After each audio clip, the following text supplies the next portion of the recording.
अस्सलाम वालेकुम dear student, मैं हूं आपका physics teacher Asif Baloch. Last lecture में हमने कूलम्स लॉ को स्टडी किया। कूलम्स लॉ की स्टेटमेंट को हमने पढ़ा कि कूलम्स लॉ की स्टेटमेंट क्या है।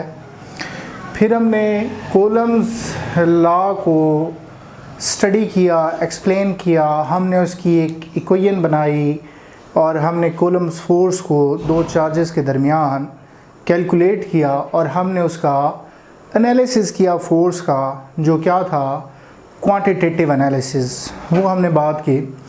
आज हम कूलम्स लॉ को ही मज़ीद नेक्स्ट उसको बढ़ाते हैं और नेक्स्ट आज हमारा टॉपिक है, हमने कूलम्स लॉ की वेक्टर फॉर्म को स्टडी करना है, क्योंकि फोर्स है, फोर्स एक वेक्टर क्वांटिटी है।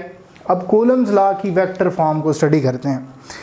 कूलम्स लॉ को स्टडी करने से पहले हम न्यूटन के थर्ड लॉ को स्टडी करते हैं, जिसमें हमने कहा था कि जो सिंगल फोर्स है, सिंगल फोर्स एग्जिस्ट नहीं करती। फोर्स हमेशा पेयर्स की शक्ल में एग्जिस्ट करती है। मतलब अगर मैं चलता हूँ, मैं ज़मीन के ऊपर एक फ़ोर्स लगाता हूँ, ज़मीन मेरे ऊपर एक फ़ोर्स लगाती है। अब अगर हमने एक चैप्टर नंबर 3 फर्स्ट ईयर के अंदर पढ़ा था इम्पैक्ट के बारे में कि जब दो बॉडीज़ एक दूसरे के साथ कोलाइड करती हैं तो वो एक दूसरे के ऊपर कितनी क्वांटिटी की फ़ोर्स लगाती है, इम्पैक्ट किसका ज़्यादा होता है। तो हमने देखा था कि दोनों जो फोर्स है, दोनों बॉडी के ऊपर जो फोर्स होती है वो सेम लगती है।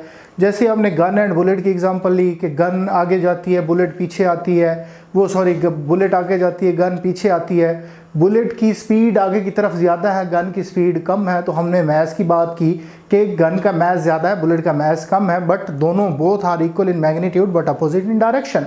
तो सिमिलरली आज हम चार्जेस की बात करेंगे कि दो मेरे पास चार्जेस हैं, एक पॉजिटिव चार्ज और एक नेगेटिव चार्ज है। पॉजिटिव चार्ज और दूसरा नेगेटिव चार्ज, तो फोर्स मेरे पास, फोर्स की जो नेचर होगी वो क्या होगी, अट्रैक्टिव होगी। दोनों पॉजिटिव चार्ज हैं, दोनों नेगेटिव चार्ज हैं, तो मेरे पास जो फोर्स की नेचर होगी, दो सिमिलर चार्जेस वो एक दूसरे को रिपेल करते हैं तो फोर्स की नेचर क्या होगी, रिपल्सिव होगी। अगर दो अपोजिट चार्जेस हैं तो उनके दरमियान फोर्स की जो नेचर होगी वो क्या होगी, अट्रैक्टिव होगी। अब देखिए मेरे पास ये फोर्स की नेचर आ गई। लेट्स सपोज मेरे पास यहाँ दो चार्ज हैं और दोनों पॉजिटिव हैं। इसका मतलब क्या है कि Q1 Q2 के ऊपर फोर्स लगा रहा है एक्शन के तौर पर, रिएक्शन के तौर पर Q2 भी Q1 के ऊपर फोर्स लगा रहा है। अब सबसे पहले हम ये केस देखते हैं कि Q1 Q2 के ऊपर फोर्स लगाता है तो ये इसी डायरेक्शन, जिस डायरेक्शन में हमने ये लाइन लगाई थी, इसी डायरेक्शन में इसके ऊपर क्या लगेगी, फोर्स लगेगी। अब इस फोर्स को पढ़ना कैसे है, ये जो मैंने फोर्स लिखा है, मोस्टली आप बच्चे इसको यूं पढ़ेंगे कि फोर्स 21 नहीं, बल्कि फोर्स 2 to 1, इसको आप क्या पढ़ते हैं, फोर्स 2 to 1। इसका मतलब क्या होता है कि चार्ज 2 फोर्स एक्सपीरियंस कर रहा है। क्या मतलब है, चार्ज Q1 Q2 के ऊपर फोर्स लगा रहा है, किस डायरेक्शन में लगा रहा है, इस डायरेक्शन में लगा रहा है। तो फोर्स 2 to 1, इसको पढ़ने का तरीकाकार क्या होगा, इसको पढ़ने का तरीकाकार ये होगा कि force on charge Q2 due to Q1, मतलब चार्ज Q2 फोर्स लगा रहा है, चार्ज Q2 के ऊपर फोर्स लग रही है चार्ज Q1 की वजह से। सिमिलरली जितनी फोर्स Q1 Q2 के ऊपर लगा रहा है उतनी ही फोर्स Q2 Q1 के ऊपर लगाएगा।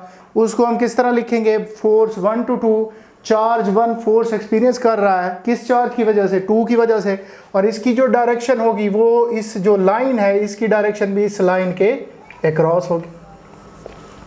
तो अब हम कह सकते हैं कि इसकी नेचर कैसी है, nature of coulomb force, nature of coulomb force. Coulomb force की नेचर कैसी है, कूलम्ब फोर्स की नेचर, कूलम्ब फोर्स जनाब म्यूचुअल फोर्स है।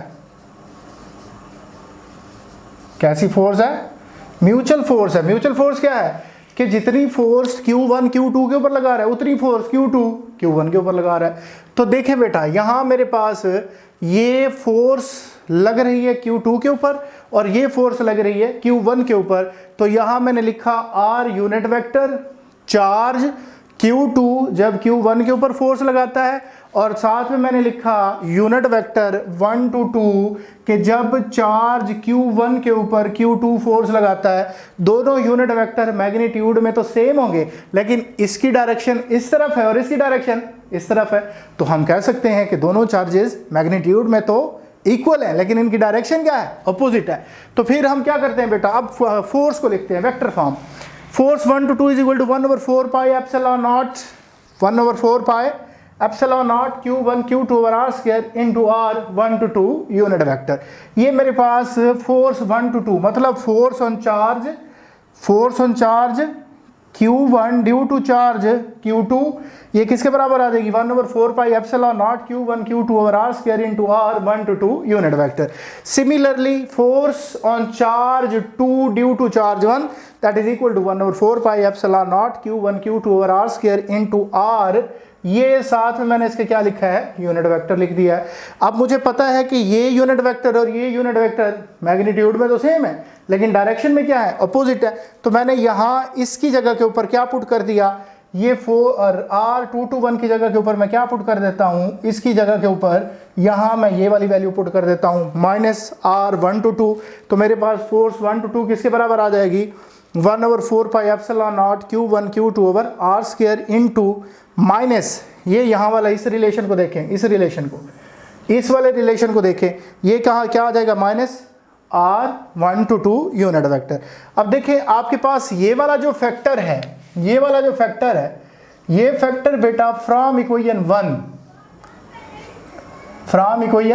1 ये जो आपके पास फैक्टर है 1/4 पाई, इक्वेशन 1 देखें या ए देखें, इसको आपने नाम दिया इक्वेशन ए का, फोर्स 1 to 2 किसके बराबर है 1/4 pi epsilon not Q1 Q2 over R square into R 1 to 2 unit vector. ये क्या है 1/4 pi epsilon not Q1 Q2 over R square into R 1 to 2 unit vector. तो इस पूरे फैक्टर की जगह के ऊपर मैं ये वाली वैल्यू पुट कर दूं, ये वाली वैल्यू यहां पर पुट कर दूं, हाँ जी बिल्कुल कर सकते हैं। तो फिर ये आपके पास क्या हो जाएगा, फोर्स 2 to 1 किसके बराबर हो जाएगा -1 to 2, both are equal in magnitude but opposite in direction. तो यहाँ मैंने इसको रिजेंबलेंस देखी कि न्यूटन का थर्ड लॉ और कूलम्स का ये जो लॉ है, ये दोनों एक दूसरे के साथ क्या कर रहे हैं, रिजेंबल कर रहे हैं। ये फिर हम इनका कंपैरिजन आगे जाके थोड़ा सा देखेंगे। उसके बाद है इफेक्ट ऑफ डाइलेक्ट्रिक। डाइलेक्ट्रिक क्या होता है, डाइलेक्ट्रिक कोई भी आपके पास क्या है, कोई भी इंसुलेटिंग मटेरियल है। आप देखें जब दो चार्जेस के दरमियान कोई मीडियम नहीं है तो ये इसके ऊपर फोर्स लगा रहा है, ये इसके ऊपर फोर्स लगा रहा है। अगर यहाँ कोई मैं इंसुलेटिंग मटेरियल रख देता हूँ दो चार्जेस के दरमियान, अगर dielectric in an insulating material when place between two charges, जब ये दो चार्जेस के दरमियान प्लेस किया जाता है, coulomb force reduce by factor epsilon R. जो कोलम फोर्स होती है वो रिड्यूस हो जाती है, कितनी रिड्यूस हो जाती है, एप्सिलॉन नॉट टाइम्स।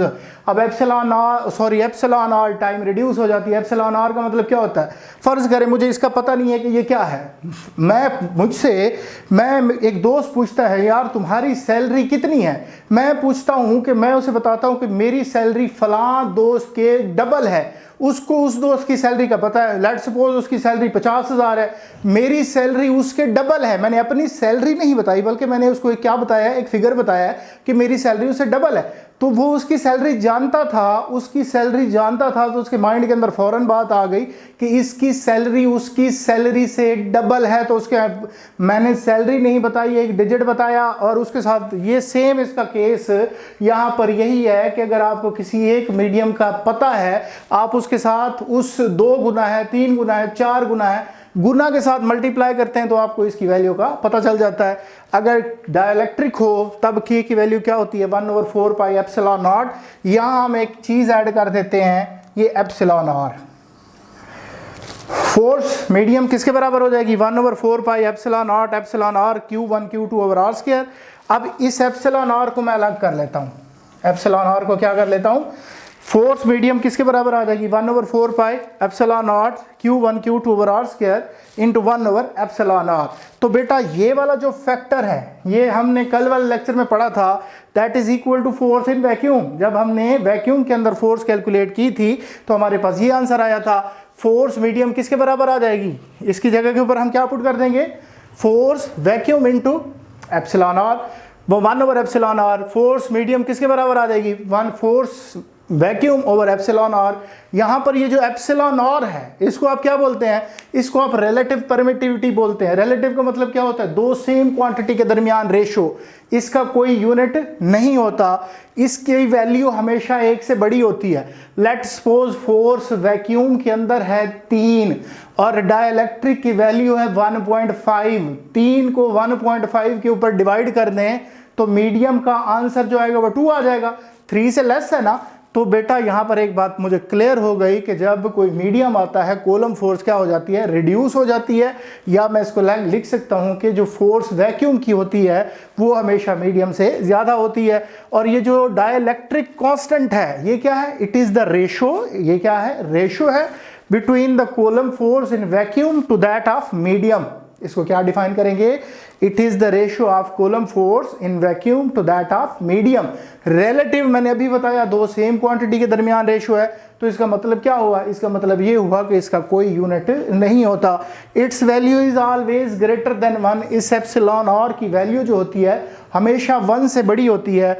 अगर आपके पास वैक्यूम है इसकी वैल्यू क्या होती है 1, और अगर एयर है तो इसकी वैल्यू क्या होती है 1.0006, और अगर मेटल हो तो मेटल के केस के अंदर इसकी वैल्यू क्या होती है, इन्फिनिटी होती है। तो ये बेटा आज का हमारा टॉपिक था। हमने इसके अंदर कूलम्ब्स लॉ की वेक्टर फॉर्म को स्टडी किया, साथ ही हमने डाइलेक्ट्रिक का इफेक्ट स्टडी किया कि डाइलेक्ट्रिक अगर इस्तेमाल करते हैं तो कूलम्ब्स लॉ के ऊपर क्या इफेक्ट पड़ता है। डाइलेक्ट्रिक कांस्टेंट को स्टडी किया, डाइलेक्ट्रिक कांस्टेंट क्या है, डाइलेक्ट्रिक कांस्टेंट की रेशो को स्टडी किया। अब देखें लफ्ज आ जाता है रिलेटिव, इसका ख्याल करना। इस रिलेटिव का मतलब होता है कि दो सेम क्वांटिटी के दरमियान रेशो है और इसका कोई यूनिट नहीं होता। इस बात का आप लोगों ने ध्यान रखना है। तो ये हमारा आज का टॉपिक कूलम्ब्स लॉ जो है ये ख़त्म हुआ। कल हम इंशाल्लाह अपना नेक्स्ट टॉपिक जो है वो स्टार्ट करेंगे और वो है इलेक्ट्रिक फील्ड और फील्ड इंटेंसिटी के बारे में, कि इलेक्ट्रिक फील्ड एक चार्ज दूसरे चार्ज के ऊपर फोर्स लगाता है, फील्ड फोर्स लगाती है, क्या होता है वो कल हम इंशाल्लाह इसको डिस्कस करेंगे। तो बेटा इसको आप लोगों को समझ आ गई होगी कूलम्ब्स लॉ की, जिसको हमने 2 हिस्सों में डिवाइड किया।